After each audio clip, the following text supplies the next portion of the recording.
শরিকদের যেসব আসন ছাড় দিচ্ছে বিএনপি। শরিকদের ক্ষোভ ও হতাশার মধ্যে যুগপৎ আন্দোলনের গুরুত্বপূর্ণ মিত্রদের সঙ্গে আসন সমঝোতা নিয়ে আলোচনা শুরু করেছে বিএনপি। মঙ্গলবার রাতে বিএনপির গুলশানের কার্যালয়ে ৬ দলীয় মোর্চা গণতন্ত্র মঞ্চের শরিক দল বিপ্লবী ওয়ার্কার্স পার্টির সঙ্গে দলটির নেতাদের বৈঠক হয়েছে। এই প্রক্রিয়ার সঙ্গে যুক্ত দায়িত্বশীল একাধিক সূত্র জানিয়েছে, আলোচনায় বিপ্লবী ওয়ার্কার্স পার্টির নেতা সাইফুল হক সন্তুষ্ট হতে পারেননি। সংশ্লিষ্ট সূত্রে জানা গেছে, বৈঠকে বিপ্লবী ওয়ার্কার্স পার্টির সাধারণ সম্পাদক সাইফুল হক ও রাজনৈতিক পরিষদের সদস্য আকবর খান উপস্থিত ছিলেন।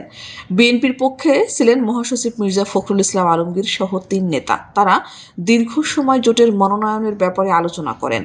দায়িত্বশীল সূত্র জানিয়েছে, এই বৈঠকে দীর্ঘ আলোচনার সারমর্ম হচ্ছে সাইফুল হক যে আসনে নির্বাচন করতে চাইছেন সেখানে বিএনপি তার মনোনয়ন নিশ্চিত করতে কিছুটা অপারগতার ইঙ্গিত দিচ্ছে। এজন্য বিএনপির নেতৃত্ব বিব্রত। এ পরিস্থিতিতে তাঁরা ক্ষমতায় গেলে সাইফুল হককে কিভাবে মূল্যায়ন করা যায় সেটির উল্লেখ করেন। আসন সমঝোতা নিয়ে মিত্রদের সঙ্গে চলমান দূরত্ব মেটাতে বৈঠক ডেকেছে বিএনপি। শনিবার দুপুরে রাজধানীর গুলশানে বিএনপি চেয়ারপারসনের রাজনৈতিক কার্যালয়ে এ বৈঠক হবে। এতে মিত্র রাজনৈতিক দলগুলোর 15 জন শীর্ষ নেতাকে আমন্ত্রণ জানানো হয়েছে। তারা 5 দলীয় জোট গণতন্ত্র মঞ্চ, 12 দলীয় জোট গণ অধিকার পরিষদ, জাতীয়তাবাদী সমমনা জোট ও গণফোরামের শীর্ষ নেতা। গণতন্ত্র মঞ্চের শীর্ষ নেতা বিপ্লবী ওয়ার্কার্স পার্টির সাধারণ সম্পাদক সাইফুল হক বলেন, গতকাল সন্ধ্যা 7টায় এই বৈঠক হওয়ার কথা ছিল। অনিবার্য কারণবশত বৈঠকটি স্থগিত করা হয়েছে। শনিবার দুপুরে এই বৈঠক অনুষ্ঠিত হবে। মিত্র অন্তত 5টি দলের শীর্ষ নেতারা জানান, যাদের আমন্ত্রণ জানানো হয়েছে সবাই বৈঠকে অংশ নেবেন।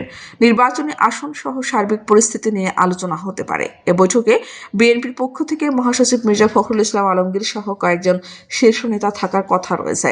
এর আগে আসন নিয়ে মতবিরোধের মধ্যে গত বুধবার একটা বৈঠক করে মিত্ররা। ওই দিন বিকালে রাজধানীর পল্টনে নাগরিক ঐক্যের কার্যালয়ে অনুষ্ঠিত এই বৈঠকে 29টি দলের শীর্ষ নেতারা অংশ নেন। মিত্র অন্তত 7টি দলের শীর্ষ নেতারা জানান, বৈঠকে তাদের নিজেদের মধ্যে ঐক্যের কথা বলা হয়েছে। তারা বিএনপির কাছে মর্যাদা ও ন্যায্যতার ভিত্তিতে মূল্যায়ন চায়। আপাতত দৃষ্টিতে তাদের মনে হচ্ছে যে প্রতিশ্রুতিতে বিএনপি ছিল তা থেকে সরে গেছে। সে কারণে নির্বাচনের আসন নিয়ে এখন পর্যন্ত কারো সঙ্গে আলোচনা করেনি। এতে সবাই ক্ষুব্ধ। তবে বিএনপির সঙ্গে মিত্ররা সম্পর্ক ছিন্ন করতে চান না। আলোচনায় বসে এর দ্রুত সমাধান চান। নির্বাচন সামনে রেখে 3 নভেম্বর প্রথম পর্যায়ে 236 আসনে দলের প্রাথমিক প্রার্থী তালিকা প্রকাশ করেছিল বিএনপি। এর 1 মাস পর 4 ডিসেম্বর আরও 36 আসনে দলীয় প্রার্থীদের নাম ঘোষণা করা হয়। সে হিসেবে মোট 272 আসনে প্রার্থিতা ঘোষণা করেছে বিএনপি। এখন ফাঁকা রয়েছে আরও 28টি আসন। বিএনপি থেকে বলা হয়েছে, এই ফাঁকা আসনগুলোর বেশিরভাগ মূলত শরিকরাই নির্বাচন করবেন। তবে ফ্যাসিবাদ বিরোধী যুগপৎ আন্দোলনের মিত্রদের পক্ষ থেকে অভিযোগ করা হয়েছে, ঘোষিত প্রার্থী তালিকায় অন্তত 6টি আসনে অনিবন্ধিত মিত্ররা ধানের শীষের মনোনয়ন প্রত্যাশী ছিলেন। বিএনপির একটি সূত্র জানিয়েছে, মিত্রদের সঙ্গে কোনো ধরনের টানাপোড়েন চায় না বিএনপি। মিত্রদের যথাযথ মূল্যায়ন করবে দলটি। সেজন্য ঐক্য ঠিক রেখে এর সমাধানের উদ্যোগ নেওয়া হবে।